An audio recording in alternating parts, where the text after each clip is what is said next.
Hola, buenos días. Mi grupo conformado por Gabriela Bautista y Laura Álvarez vamos a hablar un poco acerca del Foro de la Salud, la estabilidad reforzada laboral y fundamentos jurisprudenciales que usamos para nuestra exposición. Para empezar a hablar de esto, quiero enfocarme un poco más en el Foro de la Salud, el cual nace cuando se expidió la Ley 361 en el año 1997. Una ley fundamentada más que todo en los artículos 13, 47, 58 y 68 de la Constitución Nacional, en los cuales se fundamenta un poco más y se pone al lugar la dignidad humana y los derechos, por ejemplo, económicos o sociales o culturales, en este caso un poco más económicos a la hora de elaborar. Mm, Después de hablar un poco de esta ley, tenemos que ver a la Fuerza de la Salud de una forma objetiva y subjetiva. La forma objetiva son todas las leyes que el legislador ha puesto para llevar a cabo este fin, que es proteger al trabajador. Y la forma subjetiva es el cumplimiento de esto. Para seguir un poco hablando de la ley que les mencioné anteriormente, ¿qué buscaba esta ley? La ley buscaba la creación de mecanismos de integración social, más que todo para personas que presentaran limitaciones físicas en un principio. Mm, ¿Por qué? Porque se dieron cuenta que necesitaban un poquito más de claridad a la hora de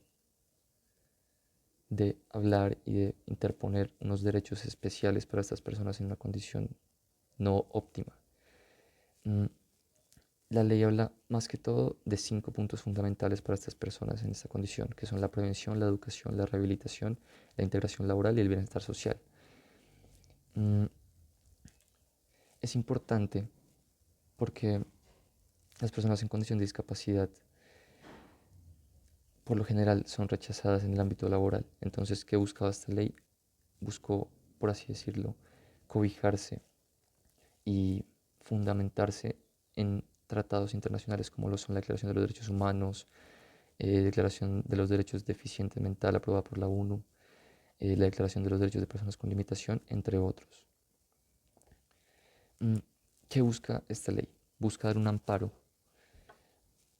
a las personas con la condición, buscar garantías y beneficios a aquellos trabajadores que tengan una afectación en su salud, pero no una afectación que, entre comillas, no afecte su capacidad laboral, sino que por el contrario, les menoscabe su capacidad de dar los resultados óptimos que requiere un empleador a la hora de contratar a una persona, bien sea el contrato que sea por el cual fue contratado.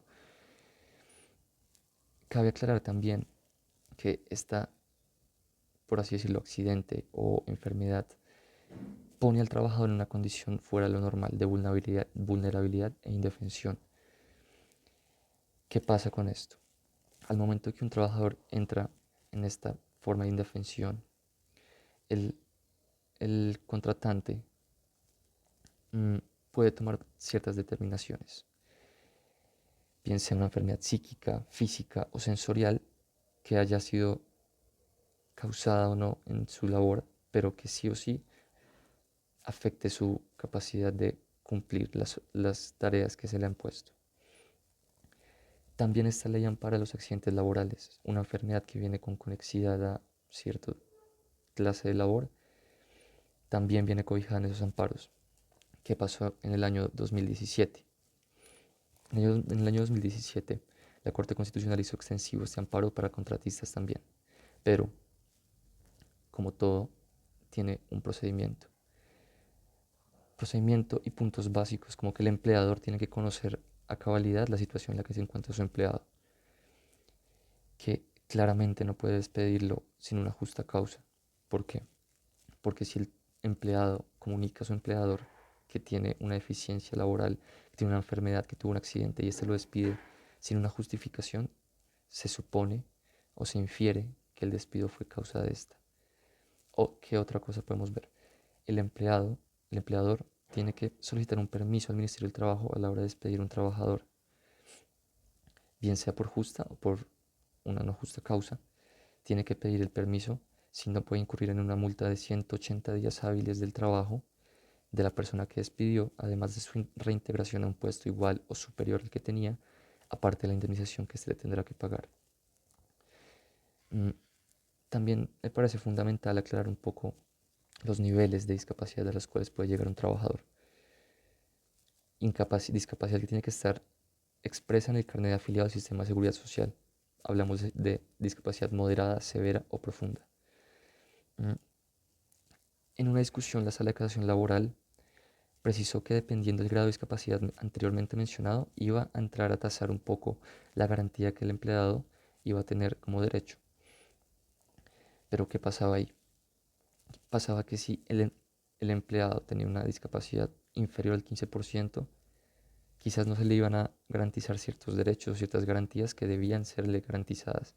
Entonces, ¿qué pasó ahí? La Corte Constitucional, basándose en los convenios de la OIT, hizo extensiva esta medida a los empleados que tuvieran una condición de salud y que se encontraran en debilidad manifiesta, un término un poco más subjetivo en el cual se puede llegar a estudiar un poco más, no tanto criterios numéricos o de calificación, sino situaciones reales en las cuales el trabajador puede incurrir. ¿Qué pasa si un trabajador es despedido en razón de su discapacidad? El juez tiene que sí o sí declarar este despido ineficaz y reintegrar al trabajador, como dije anteriormente, a un puesto igual o superior al en el cual se encontraba. Aparte, la indemnización y las prestaciones sociales son importantísimas que no hayan sido validadas en el momento en el cual no estuvo.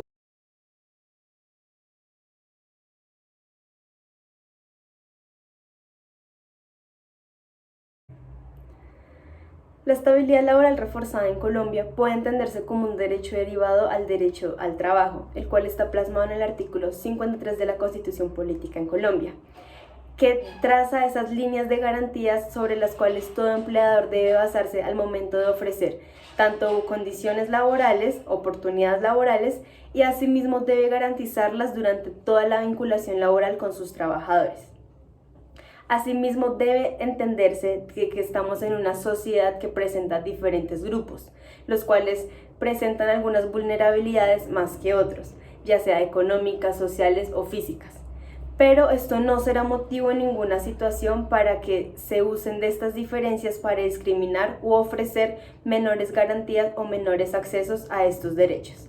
Es por lo cual la ley y la jurisprudencia ha hecho énfasis de que con aún mayor detenimiento las personas que presentan diferentes vulneraciones gozan de ciertos derechos especiales para garantizarles el acceso a estos y que no sea uso para discriminarles y evitarles o negarles el acceso a sus derechos de los cuales goza toda persona.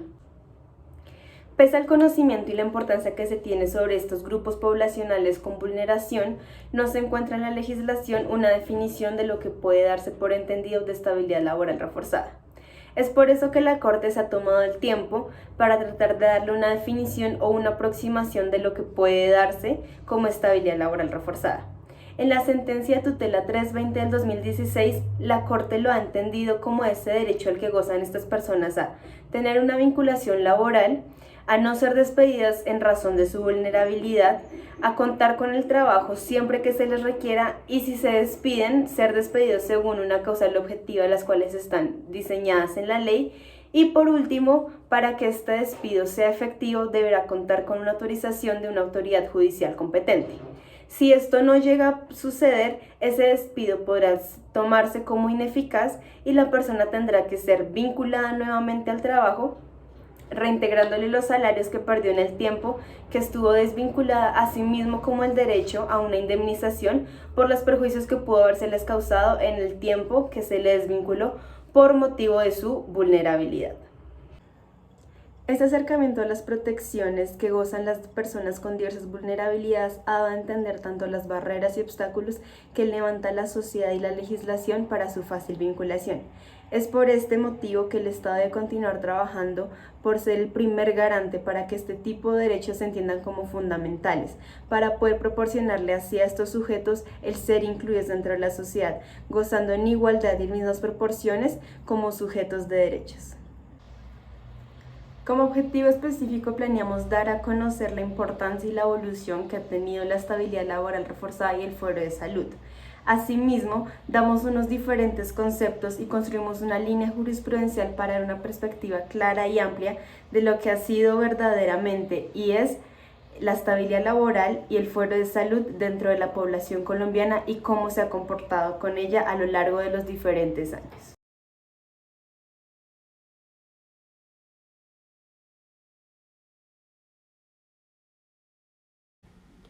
Hablar del desarrollo jurisprudencial de la estabilidad laboral reforzada y el fuero de salud es un tema bastante extenso, por lo cual en este video solamente analizaremos la jurisprudencia más relevante.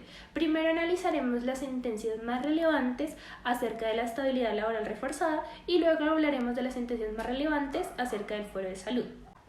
Para iniciar a hablar del desarrollo jurisprudencial de la estabilidad laboral reforzada, podemos iniciar hablando acerca de la sentencia T568 del 94, cuya sentencia, a pesar de no ser favorable en el tema, ya que no reconoce que la acción de tutela sea un mecanismo idóneo para la solicitud de reintegro laboral, da pie para iniciar a hablar del tema.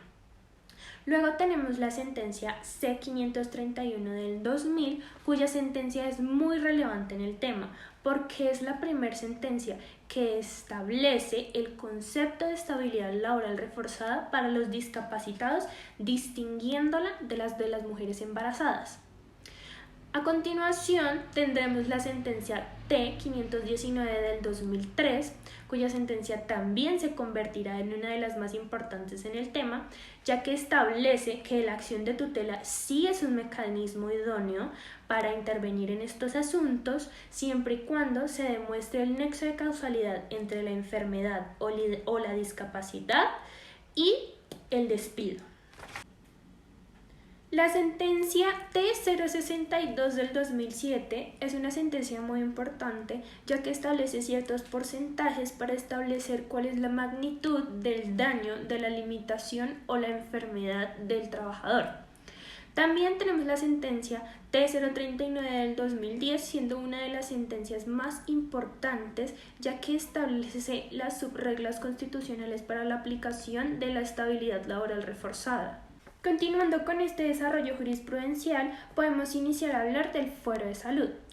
Pero no podemos iniciar a hablar de la jurisprudencia acerca del fuero de salud sin antes hablar de la Ley 361 de 1997, la cual tiene mucha influencia dentro del fuero de salud. En esta ley se establecen los mecanismos de integración social de las personas con limitaciones y en específico en su artículo 26 establece que ninguna persona podrá ser despedida en razón de sus limitaciones.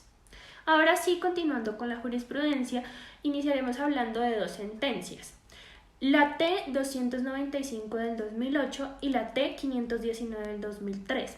En estas sentencias se establecen qué son y cuáles son las enfermedades catastróficas, las cuales tienen una protección especial, distinta a las establecidas en la Ley 361 de 1997. Estas enfermedades, un ejemplo de ellas podría ser el cáncer.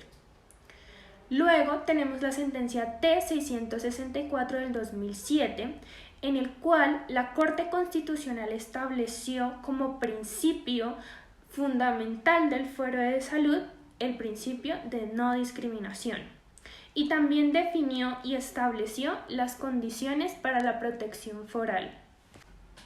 Finalmente concluimos diciendo que la ampliación de este tema ha generado mejor entendimiento de la importancia sobre la protección de personas en estado de vulnerabilidad laboral, generando así nuevos y mejores mecanismos para la inclusión de personas en estado de discapacidad, eliminando así por completo la idea de que estas personas son un obstáculo o una limitación para la sociedad.